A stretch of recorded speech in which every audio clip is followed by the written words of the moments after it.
আজ আমরা এই আলোচনাটা এমন একটা সময় করছি যে আমার কাছে মনে হয়েছে যে দেশ বুঝি একটা সংঘাতপূর্ণ অবস্থায় অথবা দুটো গ্রুপের সঙ্গে একটা মুখোমুখি অবস্থায় রয়েছে। কারণ আমি এর আগে কখনো সেনাবাহিনীর সঙ্গে কোনো রাজনৈতিক শক্তির এরকম মুখোমুখি অবস্থান খুব সম্ভবত আমি নিকট অতীতে দেখিনি। এটা কেন হচ্ছে এবং এই বিষয়টা নিয়ে আলোচনা করার জন্য আমরা একটু জরুরি ভিত্তিতে যে যাকে নির্বাচন করেছে এবং যার সঙ্গে আলোচনা করতে আগ্রহ প্রকাশ করেছে, আমার কাছে মনে হয়েছে উনি এই ক্ষেত্রে অ্যাপ্রোপ্রিয়েট ব্যক্তি হবেন। তিনি আর কেউ নন, তিনি হচ্ছেন জানি পপের প্রতিষ্ঠাতা এবং বিশিষ্ট এই সমস্ত বিষয়ে তিনি খুব ভালো জ্ঞান রাখেন এবং বিভিন্নভাবে সামরিক বাহিনীর সঙ্গে নানাভাবে উনি সম্পর্কিত ব্যক্তি, জনাব অধ্যাপক নাজমুল হাসান কলিমুল্লাহ। নাজমুল হাসান কলিমুল্লাহ ভাই, আপনাকে স্বাগত জানাচ্ছি আমার এই অনুষ্ঠানে। আপনি ব্যস্ততার মধ্যে আছেন, রাস্তায় আছেন, কোথাও যাচ্ছেন, এর মধ্যেও আপনি রাজি হয়েছেন। আপনার কাছে অশেষ কৃতজ্ঞতা। আশা করি আপনি আমাকে শুনতে পাচ্ছেন। জি, ধন্যবাদ। আপনাকে পরিষ্কার শুনতে পাচ্ছি, বলুন। জি। আপনি নিশ্চয়ই আজকে সারাদিনের ঘটনা প্রবাহ খেয়াল করেছেন যে একটা রাজনৈতিক দল জাতীয় নাগরিক পার্টি, সেই পার্টির একজন নেতা জনাব হাসনাত আব্দুল্লাহ, তিনি আজকে থেকে 11 দিন 10 দিন আগের 11 মার্চের একটা ঘটনা, 11 মার্চ দুপুর 2:30টার সময় ওনাকে কিভাবে সেনানিবাসে উনি কার সঙ্গে মিটিংয়ে ছিলেন, ওখানে তাকে কি বলা হয়েছে, কিভাবে আওয়ামী লীগকে পুনর্বাসন করা হবে বলে ওনাকে প্রস্তাব দেওয়া হয়েছে, এই যে বিষয়গুলো, এটা নিয়ে আজকে বেশ আমি দেখলাম যে অনেকে এটা মিছিল করেছে এবং সেনাবাহিনীও বোধহয় কিছুটা অস্থিরতা অথবা বিব্রতকর অবস্থার মধ্যে আছে। এই বিষয়টাকে আপনি আসলে কিভাবে দেখছেন? আমি সুনির্দিষ্ট কোনো প্রশ্ন করলাম না, আমি পুরো বিষয়টা সামগ্রিকভাবেই আপনার দৃষ্টিভঙ্গিটা জানতে চাচ্ছি। ধন্যবাদ। বিষয়টা খুবই স্পর্শকাতর, এতে কোনো সন্দেহ নেই। নবগঠিত রাজনৈতিক দল জাতীয় নাগরিক পার্টির অন্যতম আহ, শীর্ষ নেতা, তিনি একটা খোলামেলা সোশ্যাল মিডিয়ামে একটা স্ট্যাটাস হাজির করেছেন, যা আপনার জানা যাচ্ছে এর মাধ্যমে যে মার্চের 11 তারিখে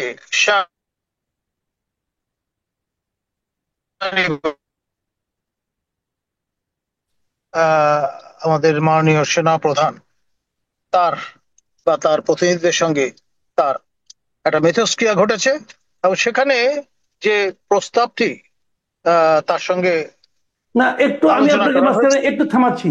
আপনি সেনা প্রধানের কথা বলেন, আপনি কি ওই স্ট্যাটাসে কোথাও বুঝতে পেরেছেন যে উনি সেনা প্রধানের সঙ্গে মিটিং করেছিলেন? এ ধরনের কিছু কি ভাই, ক্লিয়ার কোনো আমি খেয়াল ইনফরমেশন? করেন, যেটা বলেছি, জি। হয় তিনি অথবা তার প্রতিনিধি। ওকে। আমি ওকে। সেই জন্যই ওই ফাঁকটা রেখেছি। জি, কারণ বুঝতে হচ্ছে, পেরেছি। আপনার প্রোটোকলের একটা বিষয় আছে। আহ, রাইট। এখন সেনা প্রধান মাননীয় তার কাউন্টার পার্ট, ধরুন মাননীয় নৌবাহিনী প্রধান কিংবা মাননীয় বিমান বাহিনী প্রধান, একটা র্যাঙ্কের বিষয় আছে না? বা জি জি ধরুন জি জি জি। তার মাননীয় প্রতিরক্ষা মন্ত্রী হিসেবে যিনি দায়িত্ব পালন করেছেন, হুম হুম আমাদের হুম মাননীয় প্রধান উপদেষ্টা নোবেল লরেট প্রফেসর ইউনূস, হুম। ওই রকম একটি সেয়ানে সেয়ানে বৈঠক হতে পারে। জি। অথবা যখন এই সরকার গঠনের প্রক্রিয়া চলছিল, তখন তিনি আপনার আমাদের অনুজ প্রতিম আহ, সহকর্মী, বর্তমানে মাননীয় মন্ত্রী হিসেবে, মন্ত্রী মর্যাদায় উপদেষ্টা হিসেবে দায়িত্ব পালন করছেন আসিফ নজরুল, তার সঙ্গেও জি। বৈঠক করেছেন। তো সেটা তো একটা বিশেষ উদ্ভূত পরিস্থিতি। আর এখন এই সময়ে আপনার যেই বৈঠক, তা জি। আপনার আহ, এক ধরনের, আপনি বলতে পারেন যে আহ, যেহেতু they are in the same boat, they support hmm the hmm same hmm regime, এবং হুম। বিপ্লবোত্তর যে সরকার, সেই জি। সরকারের নানান দায়িত্বে তারা আছেন পরোক্ষ প্রত্যক্ষ ভাবে। এবং সেই সঙ্গে এই বিপ্লবের শরিকানা যদি বলেন, সেখানে আমাদের সশস্ত্র বাহিনীকে বাদ দিয়ে কোনো কিছু কিন্তু কল্পনা করা সুযোগ নেই।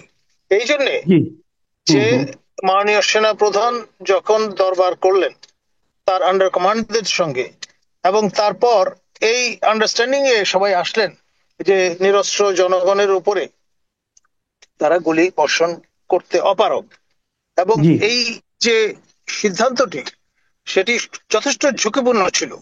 আপনি যদি সেভাবে চিন্তা করেন, এক ধরনের বিদ্রোহের সামিল সরকার প্রধান বা প্রতিরক্ষা মন্ত্রীর যে সিদ্ধান্ত তার বিপরীতে গিয়ে সেই জি। ঝুঁকিটা তারা নিয়েছেন।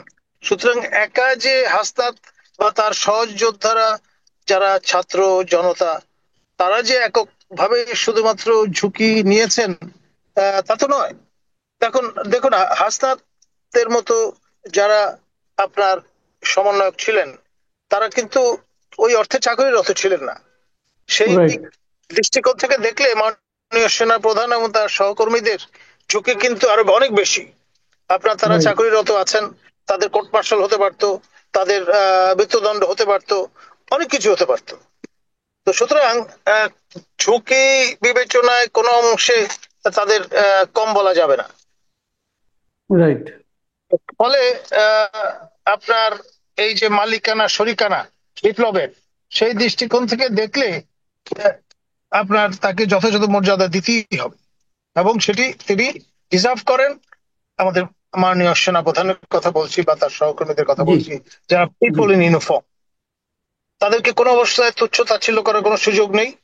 এবং আপনার তারা জুনিয়র পার্টনার, আর আমাদের ছাত্র সমন্বয় একটা সিনিয়র পার্টনার, এটা ভাবারও কোনো অবকাশ আছে বলে আমি মনে করি না। তাহলে এখন যে কথাটা উনি বলছেন, মানে হাসনাত সাহেব যে কথাটা বলছেন, যে আওয়ামী লীগকে একটু রিফাইন্ড ফর্মে আবার পুনর্বাসিত করার অথবা মানে রাজনীতিতে পুনর্বাসিত করার একটা যে প্ল্যানিং, সেই প্ল্যানিং এর প্রস্তাবটা সেনাবাহিনীর পক্ষ থেকে এসেছে। তো আওয়ামী লীগের মানে যদি তারা এই ধরনের প্রস্তাব দেয়, তাহলে সেটাকে আপনি কিভাবে মূল্যায়ন করবেন? এটা কি তাদের জন্য দেওয়া ঠিক, অথবা দিয়েছে কিনা আদৌ, অথবা হাসনাতের যে বক্তব্য সেই বক্তব্যের অনেকে বলছে সেই বক্তব্যও সঠিক কিনা অথবা গল্প কিনা, এটা নিয়ে বা আপনার মূল্যায়নটা কি হতে পারে? দেখুন আমি আপনার আমাদের ছাত্র সমন্বয়ক বিপ্লবের অন্যতম কাণ্ডারি হাসনাত মহোদয়ের যে ব্যাখ্যার সেটিকে আমি বেনিফিট অফ ডাউট দিতে রাজি আছি। একেবারে গাল গল্প আচ্ছা। বলে উড়িয়ে দিতে হবে এমনটি আমি মনে করি না। জি। আবার যে বিষয়টা নিয়ে অভিযোগটা করা হচ্ছে যে সেনা প্রধান বা সেনাবাহিনীর পক্ষ থেকে এ ধরনের প্রস্তাব দেওয়া হচ্ছে, আসলে কিন্তু প্রস্তাবটা সেনাবাহিনী বা সশস্ত্র বাহিনীর পক্ষ থেকে প্রথম যে চাউর করা হয়েছে তা তো নয়। আমার পরিষ্কার মনে আছে যুক্তরাজ্যের একজন মন্ত্রী তিনি প্রথম ইনক্লুসিভ নির্বাচনের আহ্বান জানিয়েছেন, প্রত্যাশা ব্যক্ত করেছেন এই বিপ্লব উত্তর কালে। জি। এবং এর পাশাপাশি আপনার জাতিসংঘের পক্ষ থেকেও কিন্তু ওই যে মানবাধিকার রিপোর্ট রাইট। যেটা, রাইট। হ্যাঁ। সেখানেও কিন্তু ইনক্লুসিভ নির্বাচনের তাগাদা প্রদান করা হয়েছে, যেখানে জি। রাষ্ট্রপুঞ্জ বিশ্ব সম্প্রদায় বা আন্তর্জাতিক সম্প্রদায় এই ধরনের অভিপ্রায় ব্যক্ত করেন, সেখানে আমাদের সশস্ত্র বাহিনীর পক্ষ থেকে যদি তা রিট্রেট করা হয় অথবা তার প্রতিধ্বনি করা হয়, তাতে কোনো রকমের অন্যায় হয়েছে বলে তো আমি মনে করি না। এমনকি আপনি দেখেন গতকালকেও আমরা দেখলাম কিন্তু যে প্রফেসর ইউনূসও কিন্তু বললেন যে এই সরকারের আওয়ামী লীগকে নিষিদ্ধ করার কোনো অভিপ্রায় নেই। তাহলে এদের তিনি আন্দোলনটা যে সঠিক সঠিক বক্তব্যই রেখেছেন, কারণ যদি নিষিদ্ধ করার ঘোষণা দিয়ে বসেন বা অভিপ্রায় ব্যক্ত করেন তাহলে তো তিনি নিরপেক্ষতা হারাচ্ছেন। এই অন্তর্বর্তী সরকার কিন্তু তখন নিরপেক্ষতা হারায়, এই অভিযোগে অভিযুক্ত হয়ে যেতে পারে। কিন্তু সুতরাং আজকে আবার তিনি তো আরেকটা জিনিস, আজকে আমরা আরেকটা জিনিস দেখলাম কিন্তু, সেটা আপনি খেয়াল করেছেন কিনা, যে আমাদের যে তথ্য বিষয়ক উপদেষ্টা মাহফুজ আলম সাহেব, তিনি বলতেছিলেন যে আওয়ামী লীগ এর ঘুড়ির উঠছে এখানে, এর নাটাই নাকি দিল্লিতে, দিল্লির মানে নাটাই চালাচ্ছে ওরা, ওদের মতো করে চলছে, এই দেশ এই দেশে নাকি এই দলটার কোনো ভিত্তিই নাই। তো একজন সরকারের অংশ হিসাবে সরকারের তথ্য উপদেষ্টা অন্য একটা দেশ সম্পর্কে এ ধরনের কথা বলাটা কি আপনি কি মনে করেন কূটনৈতিক শিষ্টাচারের মধ্যে পড়ে কিনা? দেখুন আমাদের মাননীয় উপদেষ্টা এখন নির্দিষ্ট মন্ত্রণালয়ের দায়িত্ব পেয়েছেন। এর আগে তিনি উজিরে খামাখা বলে পরিচিতি অর্জন করেছিলেন, অর্থাৎ দপ্তরবিহীন মন্ত্রী ছিলেন বা মন্ত্রী মর্যাদায় নিয়োজিত ছিলেন। তিনি তার নিজস্ব একটা ঢং ইতিমধ্যে কার্ভ আউট করে নিয়েছেন, স্পেস কার্ভ আউট করে নিয়েছেন। সবাই জানে যে তার পক্ষে যে কোনো বিপ্লবী বুলি আওড়ানো সম্ভব। চে গুয়েভারার সঙ্গে তার তুলনা করা যেতে পারে, যিনি রাষ্ট্রীয় যে চৌহদ্দি আহ, মানে অগাধ সম্মান সবসময় প্রদর্শন করতে সদা প্রস্তুত, এমনটি বলা যাবে না। এক, দ্বিতীয়ত তিনি অনেক সময় 2 ঘন্টা 3 ঘন্টার জন্য স্ট্যাটাস হাজির করেন, পরে তা নামিয়ে ফেলেন। সেই রকমের দৃষ্টান্ত তিনি স্থাপন করেছেন। এবং আমাদের মাননীয় প্রধান উপদেষ্টা Nobel laureate professor doctor Yunus তাকে বিশ্ব দরবারে ক্লিন্টন মহোদয়ের কে হাজির নাজির রেখে তিনি কিন্তু তাকে মাস্টার মাইন্ড হিসেবে পরিচয় করিয়ে দিয়েছেন এই বিপ্লবের। তো সুতরাং তাকে খাটো করে দেখবার কোনো সুযোগ নেই। এবং তিনি ভেরি ইনোভেটিভ একজন পার্সন এবং বোদ্ধা একজন ব্যক্তিত্ব বলে তার যারা সমর্থক তারা তাকে স্থায়ী মনে করেন।